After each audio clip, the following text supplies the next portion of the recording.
Some families hide secrets. Others live inside them.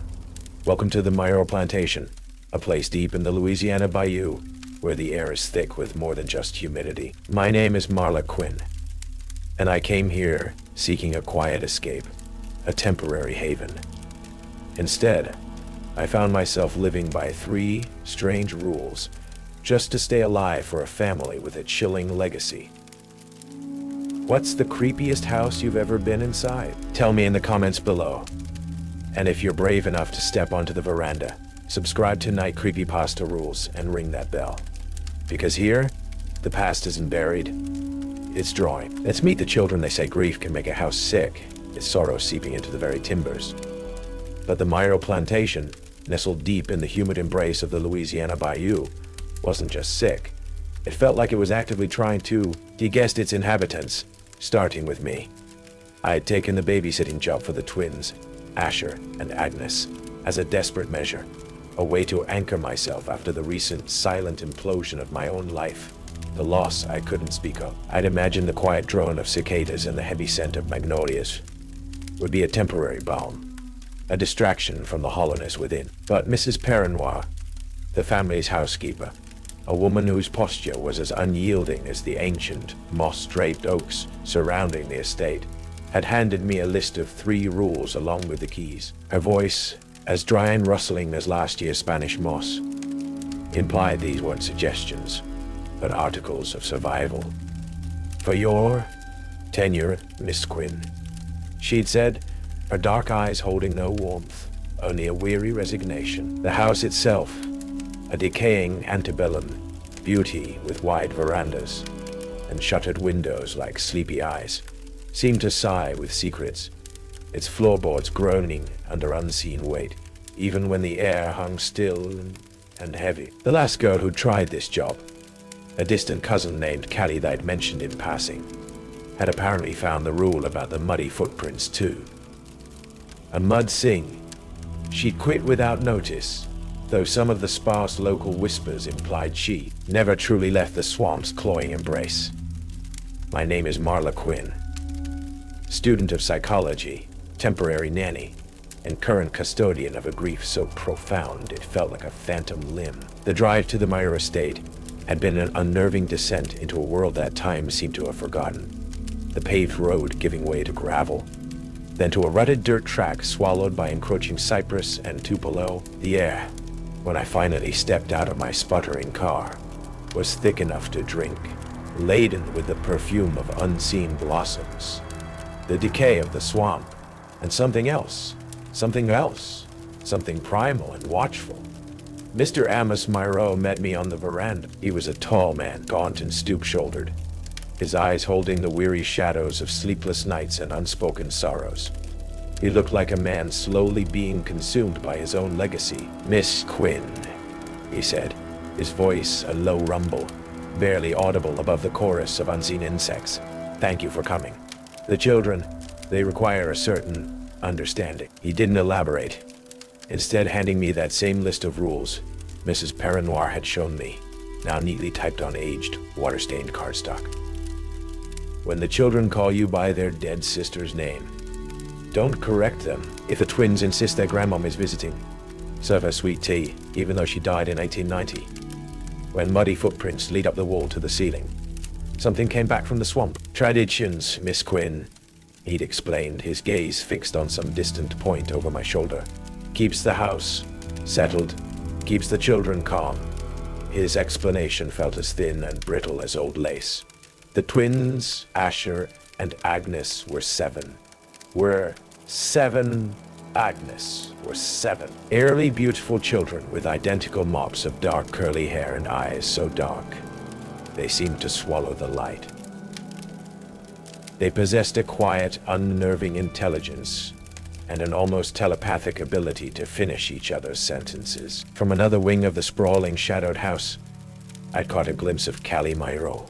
She was perhaps 19, with a pale, watchful face and an air of sullen detachment. She'd observed me with an unnerving, silent intensity before melting back into the gloom. My first direct encounter with the children set the tone.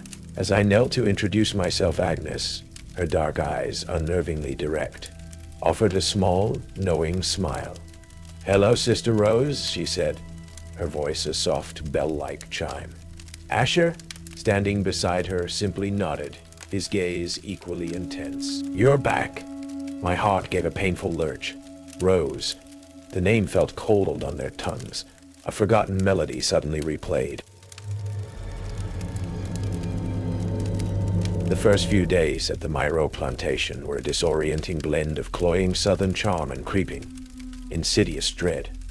Asher and Agnes were a constant, quiet presence, their dark eyes following my every move, and they never, not once, called me Marla. It was always Sister Rose, or just Rose. I tried to adhere to Mr. Myro's first rule, clamping down on the instinct to correct them, to assert my own identity, but with each utterance of that other name, a tiny piece of Marla seemed to fray. "Rose, will you read us the story about the Swamp Princess?" Asher would ask, his voice serious. Rosa always knew how to plait my hair just right. Agnes would add, handing me a brush. They spoke of their dead sister not with sadness, but with a simple, unnerving matter-of-factness, as if she were merely in the next room, or had just stepped out onto the veranda. They described Rosa's favorite games, Rose's hiding spots, Rose's fear of thunderstorms. Details that often eerily mirrored my own preferences or recent, unspoken anxieties. It was as if they were seeing someone else when they looked at me. Or worse, as if they were slowly, subtly, making me into someone else. I learned what I could about Rose Myro. She drowned in the bayou a few years prior. A tragic accident, everyone said. A slippery bank, a moment of childish carelessness, but the whispers I gleaned from Mrs. Perrinois, and from a few hushed, reluctant locals I encountered on my rare trips into the nearest one-street town for supplies, hinted at something darker, something less accidental. The swamp takes what it wants. One old woman at the general store had muttered, her eyes clouded with an ancient fear, refusing to meet my gaze. Callie Myro remained a peripheral, unsettling presence. She'd appear silently in doorways, her gaze lingering on me with an intensity that felt less like curiosity and more like assessment or accusation. Once, as I was looking through an old leather-bound photo album I'd found in the dusty parlor, filled with stiff, unsmiling Mayo ancestors, Callie had drifted in. "They say some faces just fit the frame better than others," she'd remarked, her voice flat, before vanishing as silently as she'd come. Her words, like so much else in this house, felt like a veiled threat. The twins' artwork was particularly disturbing. They drew constantly, their small hands working with a focused intensity. Their subject matter was almost exclusively centered around Rose. One afternoon, Asher presented me with a drawing. A stick-figure girl with wild dark hair remarkably like my own stood in the center of a crudely drawn circle of what looked like swirling mud. Tiny, bare footprints led away from the girl, but they were printed in reverse, as if someone were walking backwards into her. Beside the girl, a taller, shadowy figure with a benevolent, grandmotherly smile watched. "That's you, Rose," Asher had said, his voice devoid of inflection. "And that's Grandmondella, waiting." The weight of Rose's invisible presence grew heavier with each passing day. I found myself unconsciously humming tunes I didn't know, snippets of lullabies that felt both alien and deeply familiar. My own reflection in the tarnished mirrors of the old house sometimes seemed off. The angle of my smile, the look in my eyes, subtly not my own. The Louisiana heat was a constant, oppressive blanket. Yet I often felt a deep internal chill. One sweltering afternoon, as thunder rumbled ominously in the distance, a precursor to one of the bayou's sudden, violent storms, the twins approached me with a grave formality. "Naughty, Grandmondella is coming to visit Rose," Agnes announced, her small face serious. Asher nodded. "She always comes before a big rain, and she'll be wanting her sweet tea." Ruler number 2. If the twins insist their grandmom is visiting, serve her sweet tea, even though she died in 1890. My rational mind, the student of psychology, screamed that this was a child's fantasy, a coping mechanism perhaps, but the unwavering conviction in their eyes, the oppressive atmosphere of the house, the memory of that strange drawing. I found myself walking towards the kitchen. Mr. Moreau, I had noticed, always kept a specific antique silver tea service and a particular blend of black tea leaves on a small lace-covered table in the dim hallway leading to the formal parlor. He'd never mentioned it, but its constant ritualistic presence felt significant. I brewed the tea, sweetening it heavily with cane sugar, just as Louisiana tradition dictated. My hands trembled slightly as I arranged a single delicate china cup and saucer on the silver tray. The twins watched me, their expressions unreadable. I carried the tray to that little table in the hallway, the air around it noticeably cooler, tinged with the faint, almost imperceptible scent of dried lavender, and something else, something like old, cherished books. I left it there, as per the unspoken expectation. An hour later, as the storm raged outside, lashing the ancient oaks and rattling the window panes, I forced myself to walk back down that hallway. The house was filled with the roar of the wind and rain, yet the area around the tea table seemed uncannily still. The teacup, which I was certain I'd filled to a polite 3/4, was now only half full, and there, on the delicate porcelain rim, was the faint, unmistakable imprint of lipstick, a deep, antique rose color, a color no living woman in this house wore. The scent of lavender was stronger now, a ghostly perfume lingering in the still air. That night, driven by a desperate need for answers, I crept into Mr. Moreau's study. It was filled with ledgers, engineering diagrams for levees and canals, and stacks of local historical society pamphlets. Tucked away in a locked drawer he'd once carelessly left ajar, I found it. A slim, vellum-bound diary, its pages brittle, the ink faded.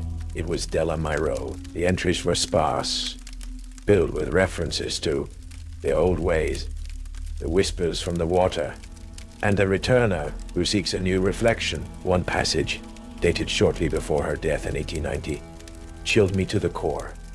The pact requires a gentle hand and a willing vessel. The tea soothes, the name invites. Rose is a strong name. It will serve again. As I closed the diary, a floorboard creaked upstairs. Agnes' soft voice drifted down the stairwell, clear in the sudden lull of the storm. Rose isn't supposed to read Grandmom's secrets, she said, not to me, but as if to someone standing beside her. Grandmom doesn't like it when Rose forgets whose eyes should see what. The days after the storm were heavy with an unspoken anticipation. The air in the Moreau house felt charged, like the moments before a lightning strike. The twins were quieter, more watchful, their games infused with a new, unsettling solemnity. They'd whisper to each other in a language I couldn't quite catch, their dark eyes flicking towards me, then away, as if sharing a secret I wasn't yet privy to. My dreams were a maelstrom of murky water, grasping hands, and a faceless woman humming a lullaby in a voice that was both mine and not mine. The Rose persona was no longer just a name the children called me. It was becoming a suffocating second skin. The headache started then. Dull, throbbing pressures behind my eyes, often accompanied by a faint scent of swamp mud and decay. Even when the windows were closed and the air conditioning hummed, my own recent loss, the secret grief I carried, felt raw and exposed. And a strange, dangerous thought began to take root. Perhaps being Rose, even a borrowed, haunted version of her, was a way to fill the emptiness, to nurture something, even if it wasn't real. Then came the morning of the footprints. The storm had passed, leaving the bayou steaming under a hot white sun. I walked into the grand, seldom used parlor, its heavy velvet drapes still drawn against the morning light. And I saw them, rule number 3. When muddy footprints lead up the wall to the ceiling, something came back from the swamp, clear as day, a trail of small, perfectly formed, muddy footprints, led from the French doors that opened onto the back veranda. Doors I was certain had been locked. Across the polished cypress floor, straight up the damask papered wall. Across the polished cypress floor, straight up the damask papered wall, on that plasterwork of the ceiling, and ended abruptly, directly above the very center of the room, above a faded Aubusson rug, where, according to the twins, Rose used to lie and look for faces in the water stains. The mud was dark, viscous, and reeked of the deep swamp, a cloying miasma of decay, stagnant water, and something else, something metallic and faintly reptilian. Small, almost imperceptible droplets of muddy water dripped from the ceiling onto the rug below, each one landing with a soft, sickening plop. The air around the footprints was unnaturally cold and damp, a pocket of bayou night anachronistically present in the sunlit morning. I backed away slowly, my breath catching in my throat. This wasn't a child's prank. This wasn't imagination. This was tangible, terrifying proof that the rules were not mere superstitions, but literal warnings. I confronted Mr. Myro, my voice shaking despite my efforts to remain calm. He listened, his face impassive, his eyes distant. "The old house settles, Miss Quinn," he said, his voice flat. "The swamp, it has a long reach. Some promises once made must be kept, for the sake of the family, for the sake of continuity." His words were a dismissal, a confirmation of some unspoken, horrifying pact. Callie appeared in the doorway then, silent as always, her expression unreadable. But as her gaze followed mine to the muddy tracks ascending the wall, a faint, almost imperceptible smile touched her lips. It wasn't a smile of amusement. It was a smile of recognition, of satisfaction. Later that day, Asher found me staring at the tracks on the ceiling, a knot of ice in my stomach. He tugged on my hand. "Don't worry, Rose," he said, his voice soft. "The returner just wants to make sure you remember where you came from and where you're going." He then handed me a small, crudely made doll of twigs and Spanish moss, his button eyes sewn on with black thread, staring blankly. "This is you, when you're all finished," he explained solemnly. "The returner likes it when the eyes are empty. It makes more room." The house held its breath. The storm that had raged outside had passed, but a more insidious tempest was gathering within the Myro plantation's decaying walls. The muddy footprints on the parlor ceiling were a constant, silent accusation, a visceral reminder that the boundaries between worlds were not just thin here. They were actively being breached. The air was thick with the cloying scent of swamp decay and that unnerving cold dampness that seemed to follow the returner's passage. The twins Asher and Agnes were different. Their usual quiet intensity had sharpened into a feverish, almost trance-like state. They whispered constantly to each other, their dark eyes darting towards me with a mixture of fear and a strange, unsettling anticipation. They'd stopped asking me to read or play.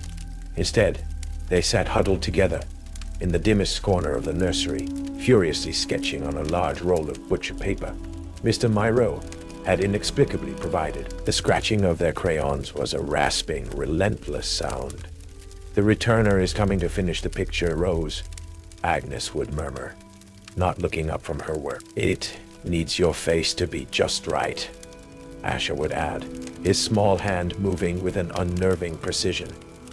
"So everyone will know you're truly home."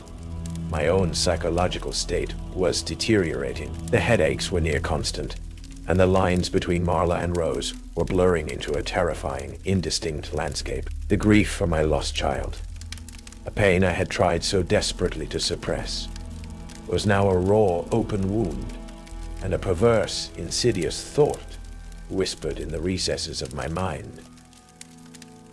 If I became Rose, truly became her, could I care for these children? Could I fill the void in this broken family and in myself? The returner's influence, I suspected, wasn't just physical. It was a subtle, insidious psychic invasion, preying on vulnerability, on loss. That evening, as a new, unnatural twilight descended, the sky a bruised, sickly yellow, despite the early hour. The power flickered and died, plunging the house into a suffocating darkness, relieved only by the emergency lanterns I'd frantically lit. The twins didn't flinch. They simply continued their drawing by the wavering candlelight, their faces pale, their eyes like dark pools reflecting the flame. Then Callie appeared. She stepped into the nursery doorway, a shadowy figure against the deeper gloom of the hallway. The cold, aloof mask she usually wore was gone, replaced by an expression of fervent, almost ecstatic zeal. Her eyes glittered in the candlelight with an unnatural intensity. "The time is almost here, Rose," she said, her voice a low, sibilant hiss that sent shivers down my spine. The way she emphasized the name, no longer a childish misnomer, but a deliberate, knowing pronouncement, was terrifying. "Callie, what's going on?" I demanded, trying to keep the tremor from my voice. "What is this, returner?" She laughed, a dry, rasping sound that held no humor. "Ignorant, just like all the others they brought here." She took a step into the room, her shadow looming large and distorted on the wall. "The returner is the lifeblood of this place, of this family. It is the ancient pact that keeps the Mayo line from fading, like so many others whose names are now just whispers in the swamp." "Pact? What are you talking about?" I clutched the heavy iron poker from the nursery fireplace, a useless gesture against the encroaching dread. "Rose was meant to be its vessel years ago," Callie continued, her gaze fixed on the twins' drawing, a perfect willing reflection. "But something went awry. The swamp was too greedy that day. Or perhaps Rose wasn't truly Myro enough? A flicker of something. Contempt? Jealousy. Crossed her face, my grandmother. Her great aunt, she tried to correct the balance. She knew the old ways. She knew what the returner required to be soothed, to be anchored. But after her interruption, the house grew restless. The bloodline thinned, her eyes locked onto mine, burning with a chilling conviction. I was the one, you know, the one before you. I understood. I tried to guide the last, offering, but she was weak. She broke the first rule, screamed when they called her by the name that wasn't hers. The returner. It doesn't tolerate such disrespect for the narrative. Her voice dropped. The swamp was untidy that time. The implication, the casual mention of another girl, another life extinguished, hit me with the force of a physical blow. You're in this, I whispered, horrified. You reawakened it? You're sacrificing people? Sacrifice. Callie tilted her head, a beatific, almost beatific smile playing on her lips. No, Miss Quinn. Or should I say, Rose? It's a purification. A strengthening of the bond. The returner needs a vessel that understands its heritage, that will not fight the reflection. It needs true Mayo blood, or at least one who will become Mayo. You, with your emptiness, you were so very receptive. She gestured towards the twins. They recognized you immediately. The house recognized you. Her words, the way she spoke of my hidden grief, my vulnerability, as a qualification for this horror. It was obscene. But why me? Why force this? Because I am Myro. Her voice rose, cracking with a sudden, raw fury. And I will not let this legacy falter. I initiated the true, older rite. The one Grandmom Della only hinted at in her later years. The one that calls the returner fully, demands its presence, not just its ghostly echoes. It was meant to cleanse, to ensure only the worthy remain to carry the name. It was meant to protect us. Her eyes darted towards the twins, then back to me, alight with a desperate, dangerous fanaticism. But the offering must be willing, or at least completely subsumed. The canvas must be prepared. As she spoke, the temperature in the room plummeted. The scent of swamp mud and decay became overpowering. A low, guttural sighing sound seemed to emanate from the very walls, from the floorboards beneath our feet. The muddy footprints on the ceiling above the parlor, I realized with dawning terror, weren't just tracks. They were anchor points, pathways. The twins stopped drawing. They looked up, their faces pale, their dark eyes fixed on a point just behind me. Agnes held up their finished masterpiece. It was a crude, but terrifyingly detailed portrait. A girl with my dark hair, my features. But her eyes were wide, black, entirely empty pools. Her limbs were entwined with thick, muddy tendrils that seemed to be pulling her down into a swirling vortex of black swamp water.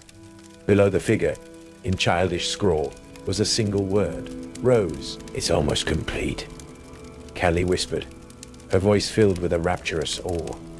"The reflection is almost perfect." The house groaned. A section of plaster from the ceiling directly above the twins' drawing cracked and fell, showering them with dust. From the darkness of the hallway, a shape began to coalesce. Taller than a man, vaguely humanoid, but its limbs were too long, its form shifting and unstable, like mud and shadow given a horrifying temporary life. 2 points of faint, greenish light glowed where its eyes should be. The returner. It had come for its portrait. It had come for Rose. And I was the canvas. The air in the nursery crackled with an unholy energy. The returner, a grotesque silhouette of mud and shadow, pulsed with a cold internal light, its form subtly shifting, its 2 long limbs ending in grasping, tendril-like fingers. The guttural sighing intensified, a sound that seemed to dredge up the oldest, deepest fears from the primal ooze of the bayou. The twins, Asher and Agnes, sat frozen, their dark eyes fixed on the entity, their faces pale masks of fear and a strange, ingrained reverence. Callie, however, was radiant, her face alight with a terrifying, ecstatic triumph. "Behold, Rose!" she cried, her voice ringing with manic fervor, gesturing towards the monstrous apparition. "Your true reflection, the culmination of generations. Embrace it. Become what you were always meant to be." The returner took a slow, ponderous step into the room, its muddy feet leaving no sound on the wooden floor. Yet the very boards seemed to groan under its unseen weight. The stench of decay and stagnant water was overwhelming. It extended a shadowy, tendril-like appendage towards the twins' drawing, towards the crude portrait of Rose being consumed by the swamp. As it did, I felt a horrifying physical pull, as if an invisible cord was tightening around my soul, drawing me towards that painted image, towards that empty-eyed effigy. My own thoughts felt sluggish, overlaid with a cold, alien presence that whispered of surrender, of peace in the deep, dark mud. Rose is home? No. I choked out, the word a ragged tear in the oppressive silence. I fought against the encroaching numbness, the insidious allure of oblivion. My training in psychology, my understanding of suggestion and trauma, it was a fragile shield, but it was all I had. This thing, whatever it was, it fed on identity, on the spaces left by grief and loss. Callie's eyes narrowed. "Don't fight it, you fool. This is your purpose. This is the Mayo way." She lunged towards me, perhaps to physically force me closer to the drawing, to the entity. But as she moved, the house itself seemed to rebel against her. Or perhaps the returner's control was not as absolute as she believed. A heavy bookshelf, laden with generations of dusty Myro histories, suddenly toppled, crashing to the floor with a sound like thunder, narrowly missing Callie, but blocking her path to me. Books and debris flew everywhere. The distraction was enough. The returner paused, its glowing eyes flickering towards the sound. The psychic pull on me lessened. Just for a moment, I had to break the connection, sever the link between me, the drawing, and that thing. My gaze fell on the twins. They were still staring at their artwork, their small hands clutching each other. their lips moving in some silent, unheard chant. The drawing, it was the focal point, the canvas upon which the returner was painting its new reality. The pact requires a gentle hand and a willing vessel. The tea soothes, the name invites. Rose is a strong name. It will serve again. It will serve again. Delamiro's words echoed in my mind. The name, the image. I stumbled towards the twins, towards their horrific masterpiece. Callie screamed in rage, trying to scramble over the fallen bookshelf. "No, don't touch it! You'll ruin the likeness!" I ignored her. I grabbed a thick, black crayon that had rolled near my feet. My hands were shaking, my mind a maelstrom of fear and a desperate, nascent resolve. If I was the canvas, then I would change the painting. With a surge of adrenaline, I knelt beside the drawing. The returner let out a low, guttural growl, its shadowy form advancing. I had seconds. Instead of trying to erase the rose figure, I began to draw over it, to alter it. I gave the figure wild, unkempt hair unlike my own, sharp, almost feral features. I drew a jagged scar across one cheek.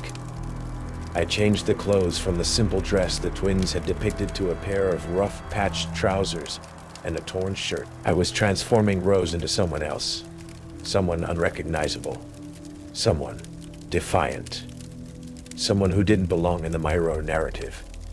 As I drew, the psychic pull lessened further. The figure of the returner seemed to recoil slightly, its form flickering, its glowing eyes dimming with an almost palpable confusion. The whispers in my mind stuttered, faltered. "What are you doing?" Callie shrieked, finally clambering over the debris. "Stop! That's not Rose. That's not the reflection." "Exactly," I gasped, my crayon snapping in two as I finished my crude alterations. I looked at the new image. It was still a girl being consumed by the swamp, but it wasn't me anymore. It wasn't even a recognizable Rose. It was a stranger, an interloper. The returner let out a sound then, a high-pitched, frustrated whine, like air escaping a punctured lung. Its form destabilized, shadows swirling and contracting. The connection, the sympathetic magic of the drawing, had been corrupted, broken. It no longer had a clear image to anchor itself to. No willing vessel prepared in effigy. Callie lunged at me, her face contorted with fury and a dawning terror, as she saw the entity begin to falter. But Mr. Amos Myro suddenly appeared in the nursery doorway, his face a mask of anguish and a terrible newfound resolve. He held an old, heavy shotgun, its twin barrels aimed squarely at Callie. "Enough, Callie," he said, his voice hoarse but firm. This perversion of our name, it ends tonight. The swamp will have its due, but it will not have this innocent." The returner, now a roiling mass of agitated shadow and mud, seemed to turn its baleful, fading gaze from the corrupted drawing towards Callie. Callie, seeing her meticulously planned ritual unraveling, seeing the entity's focus shift, let out a scream of pure, animalistic terror. The very house groaned again, a deep, shuddering sigh of release, or perhaps of a different, older hunger reasserting itself. The muddy footprints on the ceiling above the parlor seemed to drip more insistently, as if weeping black tears. The aftermath was a blur of flashing lights, strained official voices, and the cold, sterile reality of the world beyond the bayou's humid embrace. Mr. Amos Myro, his face etched with a grief that seemed centuries old, told the authorities a carefully constructed story. A tragic accident, a disturbed young woman, Callie, who had endangered herself and the children during a severe storm. He never mentioned the returner, the rules, or the name Rose. The muddy footprints, by the time the first responders arrived, had vanished as if they'd never been, leaving only faint water stains on the ceiling, easily dismissed as storm damage. Callie Mural was taken away, her wild, incoherent rants about bloodlines and reflections attributed to a complete psychotic break. I never learned what truly became of her. Whether she ended up in an institution or simply disappeared into the labyrinth of the state's overwhelmed system. Sometimes late at night, I'd wonder if the swamp, in its own way, had indeed claimed its due from her. The twins, Asher and Agnes, were placed in the temporary custody of a distant, childless aunt who lived far from the bayou. In a neat suburban house where the loudest sound was the lawnmower next door. They were quiet, withdrawn, and never again mentioned Rose, Grandmom Della, or the returner. The massive drawing night maid was found, but the central figure was so heavily altered, so scribbled over, that it was indecipherable. Just a dark, angry smudge at the heart of a muddy vortex. I left Louisiana as quickly as I could, the scent of magnolias and swamp decay clinging to me like a shroud. I threw myself back into my psychology studies, trying to dissect what had happened, to categorize it, to file it away under mass hysteria, folly, ado, or localized environmental psychosis. But no academic label could truly encompass the cold dread of the returner's presence, the unnerving certainty of those rules, or the chilling emptiness in Rose's painted eyes. The Myro plantation was eventually abandoned, declared unsafe due to subsidence and the encroaching swamp.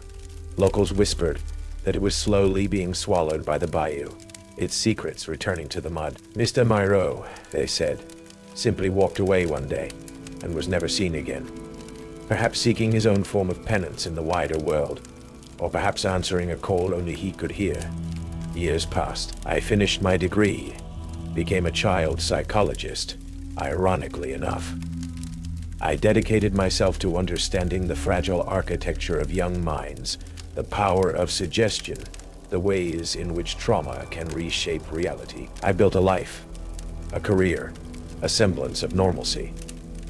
I rarely spoke of my time at the Myro estate. It became a locked room in the attic of my memory.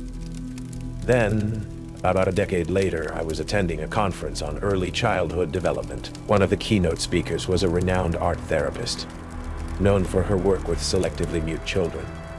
Her presentation included several slides of her patients' artwork. As she clicked to one particular image, my blood ran cold.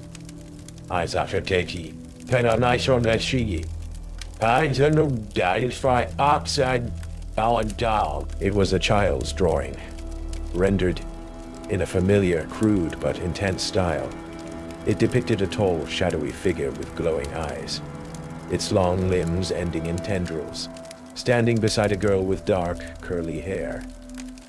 The girl was holding a doll. The doll had button eyes, sewn on with black thread, staring blankly. The therapist explained that this particular child, recently adopted from a remote rural parish in Louisiana, had started drawing these images after experiencing a series of vivid nightmares. The child, she said, often whispered a name in her sleep. Rose. I looked closer at the slide, at the signature scrawled in the bottom corner of the drawing. It was a single shaky word, Asher. The returner, or the insidious idea of it, hadn't been entirely erased. It simply found a new canvas, a new generation to whisper its desires to. The portrait was unfinished, the cycle perhaps dormant, but the bayou had a long memory, and its tendrils, I now knew with a chilling certainty, could reach further than anyone imagined. The silence from that locked room in my mind was, once again, beginning to stir. The Myro bloodline runs deep, and its legacy is painted in fear. Marla Quinn learned that some houses don't just have a dark history, they actively consume it. The rules were a desperate guide through a terrifying process of replacement. The returner was thwarted, but the canvas remains unfinished. Seriously, if you didn't stay until the very end, you missed the ultimate twist, the final chilling glimpse of the returner's enduring influence. The last few moments will make you question what truly escaped the bayou. What do you think the returner truly is? What was Callie's ultimate fate?